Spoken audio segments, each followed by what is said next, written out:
Hello friends, कैसे हैं आप सब। मैं आपका अपना साथी शिवशंकर मिश्रा लीगल दर्पण चैनल में स्वागत करता हूं। फ्रेंड्स, मैं आज बताने वाला हूं कि अगर सिविल केस के दौरान किसी पार्टी की यानी डिफेंडेंट की यदि मृत्यु हो जाती है, प्रतिवादी की मृत्यु हो जाती है, तो उस स्थिति में क्या केस चल सकता है या वादी को उस स्थिति में क्या क्या करने पड़ सकते हैं केस को चलाने के लिए।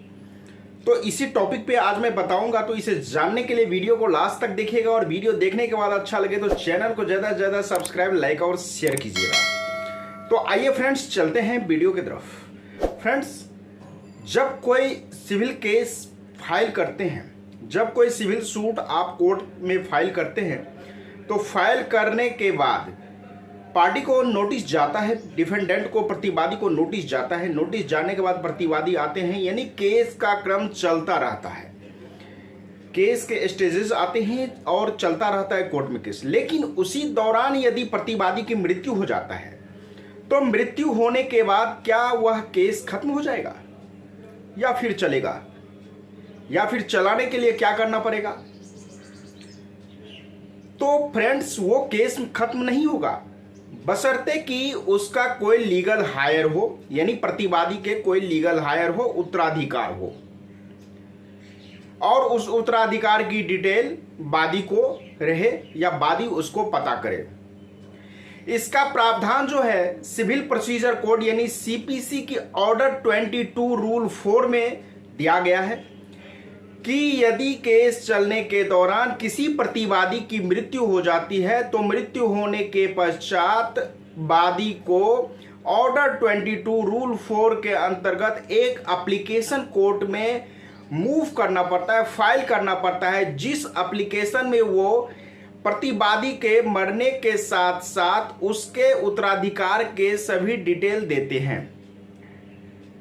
और यह प्रतिवादी के मृत्यु के 90 दिन के अंदर उनको फाइल करना पड़ता है कोर्ट में, क्योंकि 19 डेज का लिमिटेशन होता है।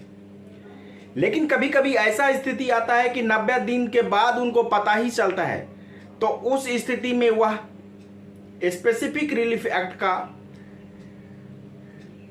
जो प्रोविजन है उसके अंतर्गत उनको क्षमा के लिए एक एप्लीकेशन देना पड़ता है, साथ ही साथ वह ऑर्डर 22 रूल 4 का एप्लीकेशन फाइल कर दें।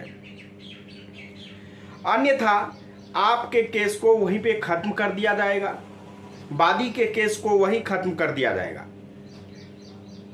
ऑर्डर 22 रूल 4 में इन सारे प्रोविजनों को बताया गया है कि केस कब तक चल सकता है, एप्लीकेशन में क्या लिखा जाना चाहिए।